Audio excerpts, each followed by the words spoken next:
What is up, my fellow shitlords? So, I just got back home from work and my friend shared this article with me. And just upon giving it a cursory glance, I thought I should just take off my mic and do a quick little video because why not, So, this article is by Storypick, a moderately famous Indian website, a lot like BuzzFeed, with your everyday run-of-the-mill clickbait headline. This photo series captures how an Indian woman is judged for wearing what she wants to. So it's a beautifully constructed headline because it places the Indian woman as the oppressed victim, and and as usual it places society as the oppressor. So we got a good start as it is. So let's just go through the first few paragraphs. Being a girl is difficult, especially in this day and age where more and more girls step out of the house in search of their passion. Being a different gender is all that it takes to get them in danger. Okay, I guess one thing is evident from this, that Storypick isn't really investing a lot in its editors, because that was garbage writing. It was absolutely terrible. I feel ashamed to even write this. No one cares. You're a journalist. No one cares about what you feel. My God, I feel ashamed that I have to tell you this. Why should a girl be in constant fear of her honor for the simple fact that she is a girl? Or the other simple fact being that society is too narrow for her wide dreams? Now, this is something I've noticed all the time in articles like these. They just they say things which are very ambiguous. This sentence doesn't really mean anything. It doesn't define what honor is, right? So they can really move the goalpost and make a very wide definition and make everything suit the narrative. This is what they do. A girl gets judged for the way she talks, the way she dresses, the way she walks, the time she gets back home, etc., etc. Well, everyone gets judged for what they do. I mean, it's pretty basic. It's human nature to judge. Again, see, this is another very ambiguous statement. They're not really defining what being judged means, right? So it's very easy for them to claim oppression. Take a look at this powerful photo series which captures these unreasonable reactions of the society for the way a girl dresses. It is sure to make you rethink. Okay, it's a pretty weird way to end a sentence. I want you guys to take note of this particular phrase, unreasonable reactions, right? Because we will be going through the pictures, and I want you to decide for yourself if the reactions which you see in them, if you find any, are unreasonable at all, right? So let's just skip the rest of the bullshit and get straight into the meat of the matter. Okay, so this is Exhibit A. So over here you see this girl wearing a pretty loose hanging shirt, which almost makes it look like she's not wearing any pants underneath. She's in a public place, and this guy, who's probably in his 60s, from an older generation, is just walking past her and is looking at her in chagrin, like, why is she in the middle of the road with her legs spread apart like this? And what does that mean, right? You will notice later in the article that apparently the photographer was hidden from the subjects in the picture, so they were unaware that the pictures were being taken. So I want you to look at all these pictures from the perspective of the subjects, right? So put yourself in the place of this guy here.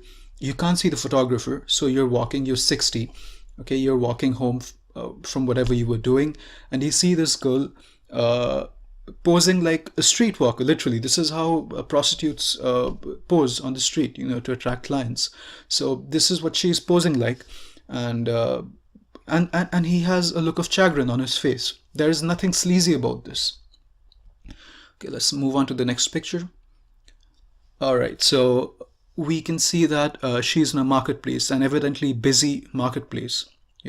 A place where there isn't much space, but there's a lot of people, there's a lot of activity going on, and she's standing. She's just posing in the middle of the street like an entitled little brat, right?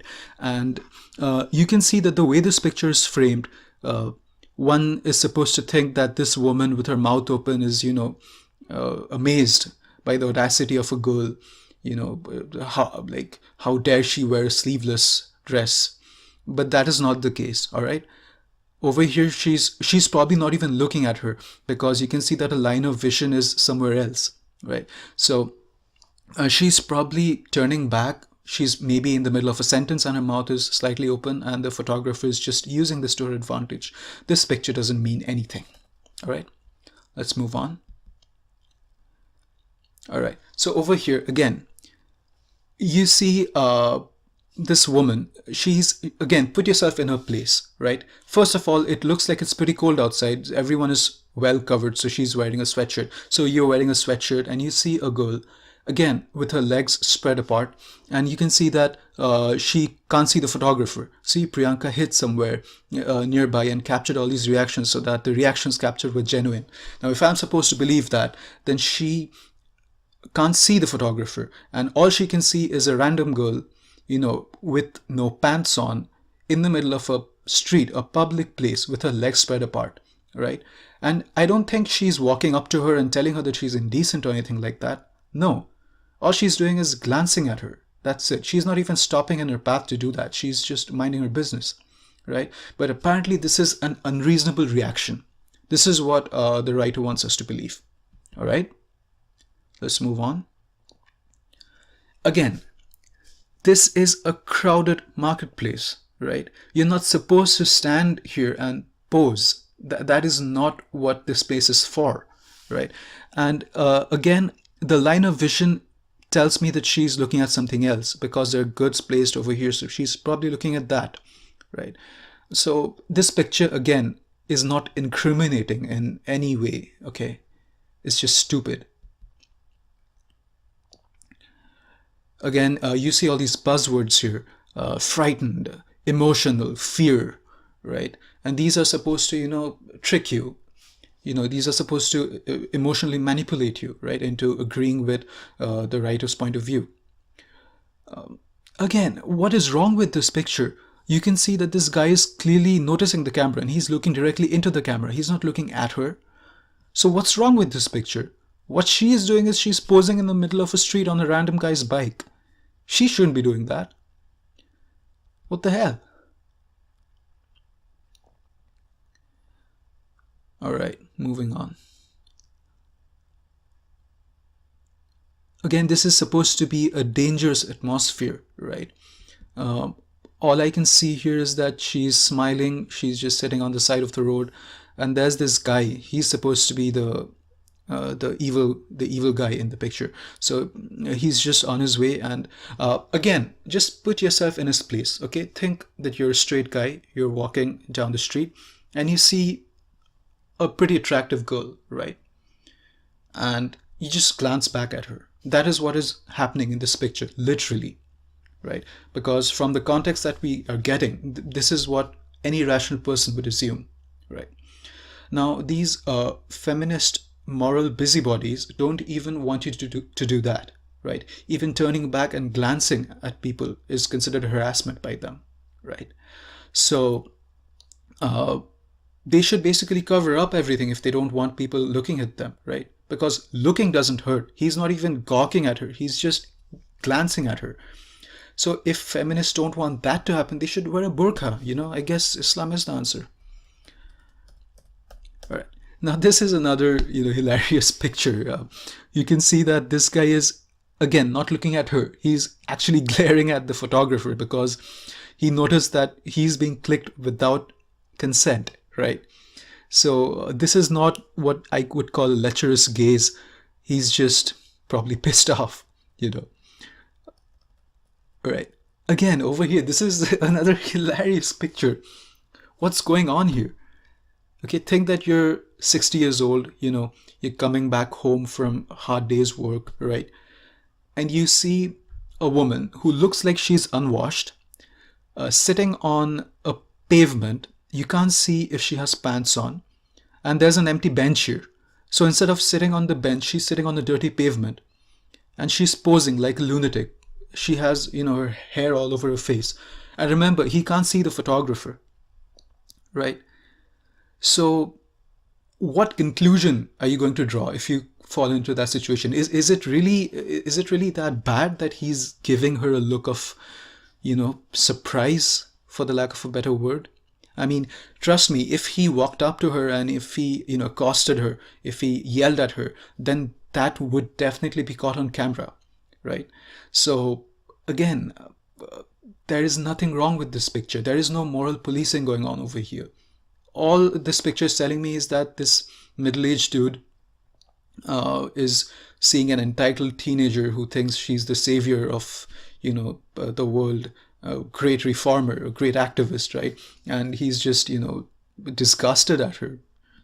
He probably thinks that she's like insane or something, because only an insane person would do this, right? Who sits on a dirty pavement?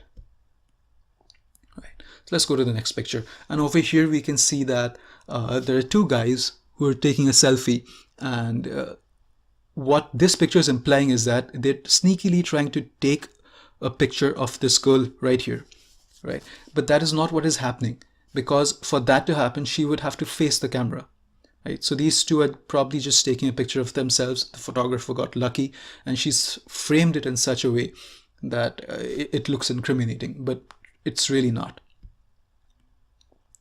And another thing I'd like to point out is all these pictures are taken in places where there is an intermingling of all the classes, you know. This is not a particularly high class area, so to say, right?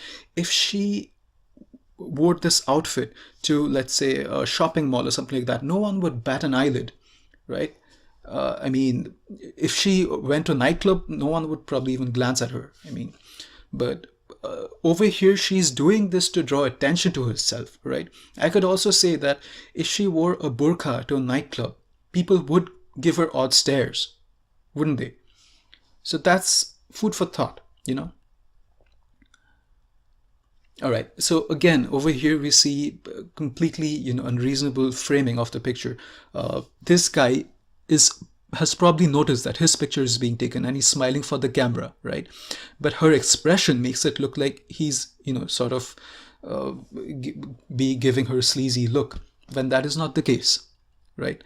I think another thing which the photographer is doing, she might be doing it subconsciously, you know, not on purpose, but all the, you know, the perpetrators, so to say, in her picture, they're all, you know, low-class males. So maybe this is something she's doing it subconsciously, and maybe she's not aware of it, but this is something I noticed, you know. None of the men that she's portraying as, you know, the oppressors are particularly well-to-do. All right. So this is the final picture. Again, the photographer got really lucky here. This is probably her jackpot moment, because this guy has his lip is licking his lips, right? And that's what perverts do, right?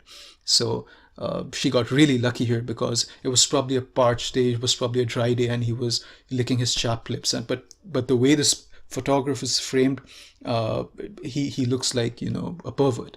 So okay, congrats, I guess, for getting lucky. All right, so this is how it ends. This photo series is not only powerful, but it will also make you sad. Well, it just pissed me off. It's not powerful at all. It's just fucking annoying. When will the society look past all these external factors and look at her for the depth she possesses? Well, how do you plan to convey the fact that you have any depth of character? How is that even possible? I mean, obviously people are always going to judge you at a superficial level by the way you dress. That happens everywhere. It's not just an Indian thing. Whatever. So let's go to the Facebook page of this photographer, Priyanka Shah, and let's just browse through her posts. And we can see here that she's sharing all the news outlets which have, shared her experiment. So let's just see what these news outlets are. So first we have Hindi First Post. Then we have India.com. Then we have Quartz. Then you have Dainik Bhaskar. Of course, then you have Scoop Whoop.